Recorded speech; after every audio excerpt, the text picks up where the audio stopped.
ಹಾಸನದಲ್ಲಿ ಸ್ವರ್ಗ, ಹಾಸನದಲ್ಲಿ ಸ್ವರ್ಗ, ಹಾಸನನೇ ಸ್ವರ್ಗ ಸ್ನೇಹಿತರೆ. ನಾನು ಹಾಸನ ಜಿಲ್ಲೆ, ಹಾಸನ ತಾಲೂಕು, ನೀರಳ್ಳ ಶ್ರೀ ಲಕ್ಷ್ಮೀ ರಂಗನಾಥ ಸ್ವಾಮಿ ದೇವಸ್ಥಾನ ಮುಂಭಾಗಿದ್ದೀನಿ. ತುಂಬ ಚೆನ್ನಾಗಿದೆ. ಇದು ಹಾಸನದಿಂದ 18 ಕಿಲೋಮೀಟ್ರ್ ಆಗುತ್ತೆ. ಮಾರ್ಗ ಬಂದ್ಬಿಟ್ಟು ಹಳೇಮಡು ಮಾರ್ಗ.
ನೋಡಿ ಸ್ನೇಹಿತರೆ, ನಾನು ಕೆಳಗಡೆ ಹಳ್ಳದಲ್ಲಿದ್ದೀನಿ. ಅದ್ಭುತವಾಗಿ ವಿಶೇಷವಾಗಿದೆ ಈ ಹಳ್ಳ. ತುಂಬ ಚೆನ್ನಾಗಿರುತ್ತೆ. ಯಾವಾಗಲೂ ಎನಿ ಟೈಮ್ ನೀರು ಇಲ್ಲಿ ಹರಿತಾ ಇರುತ್ತೆ. ಇಲ್ಲಿ ಬನ್ನಿ ದೇವಸ್ಥಾನ ಹತ್ರ ಹೋಗೋಣ.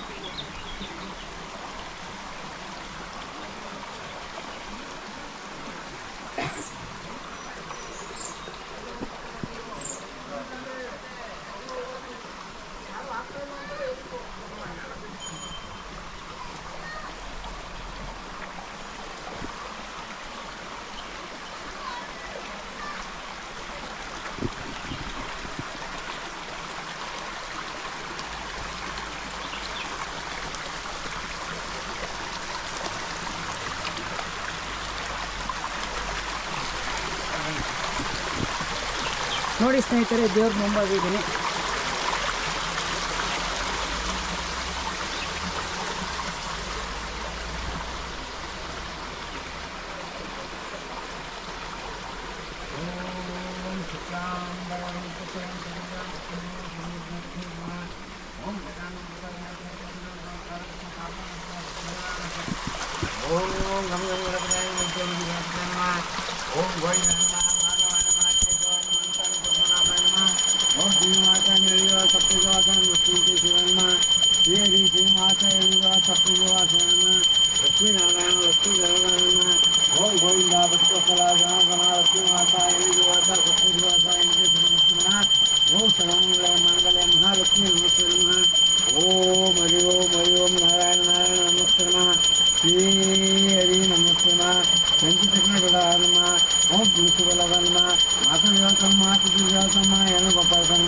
ओम श्री कृष्ण परमात्मा ओम वेणुव्यासनमा श्रीमन नारायण ओम अच्युताय ओम गोविंदा भक्तवत्सला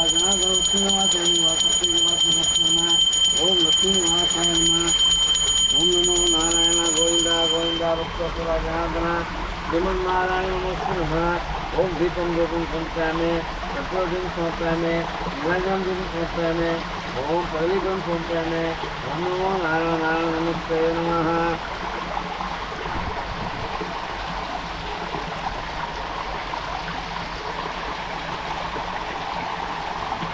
ಸ್ನೇಹಿತರೆ ನೋಡಿ, ನೀರು ಫುಲ್ಲು ಚೆನ್ನಾಗಿ ನೀಟಾಗಿ ಹರಿತಾ ಇದೆ. ಇದ್ರ ಬಗ್ಗೆ ಇವರು ಅರ್ಚಕರು ಮಾಹಿತಿ ಕೊಡ್ತಾರೆ. ಹೇಳಿ ಅರ್ಚಕರು, ಇತಿಹಾಸದ ಬಗ್ಗೆ ಮಾಹಿತಿ ಕೊಡಿ. ಏನು ನಮಃ ಸ್ವಾಮಿ, ಇವರು ರಂಗನಾಥ ಸ್ವಾಮಿ ಅಂತ. ಇಲ್ಲಿ ಒಂದು ಊರಿತ್ತು ಪಕ್ಕದಲ್ಲಿ. ಆ ಊರಲ್ಲಿ ಇದು ಕಲ್ಲುಗಳು ಬೀಳಂತೆ. ಇದು ದೊಡ್ಡ ಕಾಡು. ಆಮೇಲೆ ಅಲ್ಲಿ ಕಲ್ಲು ಬೀಳಬೇಕಾದ್ರೆ ಉಳ್ಕೊಂಬಂದು ಎಲ್ಲ ಕಲ್ಲಿನೆಲ್ಲ ಮೂರು ನಾಮ, ಕಲ್ಲಿನೆಲ್ಲ ಮೂರು ನಾಮ ಇತ್ತು. ಅದು ಹುಡುಕೆ ಬಂದಾಗ ಏನಾಯಿತು, ಕಳ್ಕೊಂಡು ಬಂದಾಗ ಸ್ವಾಮಿಯಲ್ಲಿ ಕೆಳಗಡೆ ಅಲ್ಲಿ ಕೆಳಗಡೆ ಒಂದು ಜಿಂಕೆ ಮರಿ ಸತ್ತೋಗಿತ್ತು. ಅದು ಇವತ್ತು ಭೂತಪ್ಪನಿಗೆ ಇದು ಮಾಡಿದ್ದಾರೆ. ಅಲ್ಲಿಂದ ಬಂದು ನನ್ನಪ್ಪ ಪರಮಾತ್ಮ ಅಲ್ಲಿ ನೋಡಿ ಪಾದ ಇಟ್ಟಿದ್ದಾರೆ. ಬನ್ನಿ ಸರ್, ಅಲ್ಲಿ ಪಾದ ಇಟ್ಟಿದ್ದಾರೆ. ಬನ್ನಿ ಅಲ್ಲಿ ಪಾದ ಇಟ್ಟ ತಕ್ಷಣ ಭೂಮಿನ ಒಳಗಡೆ ಹೋಗಿದೆ.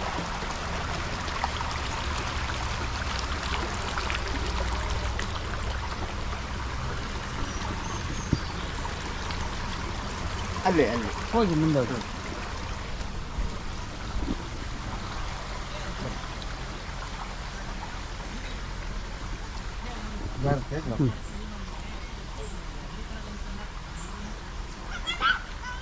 ಪರಮಾತ್ಮ ಬಂದು ಆನೆ ಮೇಲೆ ಬಂದಿರೋದು, ಅದು ಆನೆ ಮೇಲೆ ಬಂದಿರೋದು. ಇಲ್ಲಿ ಪಾದ ಇಟ್ಟಿದ್ದಾರೆ. ಈ ಪಾದ ಒಳಗಡೆ ಹೋಗಿ ನೋಡಿ.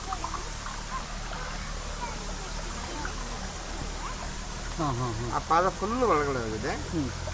ಪಾದ ಇಟ್ಕೊಂಡು ಅಲ್ಲಿಂದ ಹೋಗಿ ಸ್ವಾಮಿನ ಬಿಟ್ಟು ಆನೆ ವಾಪಸ್ ಬರ್ತಾರೆ.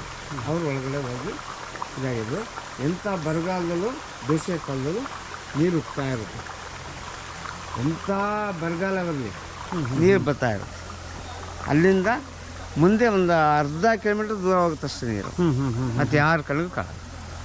ಆ ಥರ ಒಂದು ಇತಿಹಾಸ.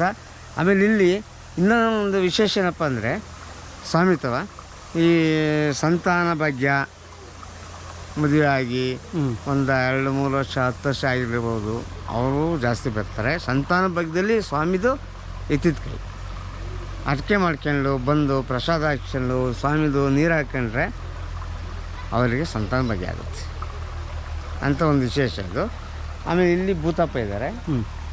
ಅವರು ಒಳ್ಳೇದಾದಮೇಲೆ ಅವರು ಬಂದು ಅಡಿಕೆ ಮಾಡ್ಕೊಂಡು ಅವ್ರಿಗೆ 4-6 ಜನಕ್ಕೆ ಅನ್ನದಾನ ಮಾಡ್ಕೊಂಡು ಹೋಗ್ತಾರೆ.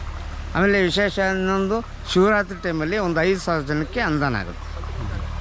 ಅದ್ದೂರಿಯಾಗಿ ಮಾಡ್ತೀವಿ, ಅದ್ದೂರಿಯಾಗಿ ಅನ್ನದಾನ ಮಾಡ್ತೀವಿ. ಅದ್ದೂರಿಯಾಗಿ ಜನನೂ ಸೇರ್ತಾರೆ. ತುಂಬ ಸ್ನೇಹಿತರೆ, ಇನ್ನೊಬ್ರು ಅಜ್ಜಿ ಇದ್ದಾರೆ, ಅವರು ಒಂದು ಸ್ವಲ್ಪ ಇದ್ರ ಬಗ್ಗೆ ಮಾತಾಡ್ತಾರೆ.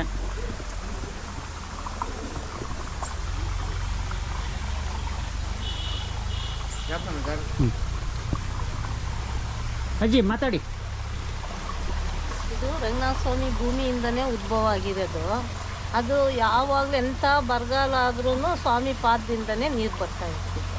ಆ ಪಾದದಿಂದ ನೀರು ಎಂಥ ಇದಾದ್ರೂ ಅದು ಹೋಗೋಕ್ಕಿಲ್ಲ, ಬರ್ತಾ ಇರುತ್ತೆ. ಭಕ್ತರುಗಳಿಗೆ ಏನಾದ್ರು ಒಂದು ಮಕ್ಕಳಿಲ್ದಂಗಾಗಿ ಅವ್ರು ಏನಾರು ಕಷ್ಟ ಇದ್ದರೆ ಆ ನೀರಲ್ಲಿ ಸ್ನಾನ ಮಾಡ್ಕೊಂಡು ಹೋದರೆ ಅವರಿಗೆ ಎಲ್ಲದ್ರಿಗೂ ಒಳ್ಳೆಯದಾಗುತ್ತೆ.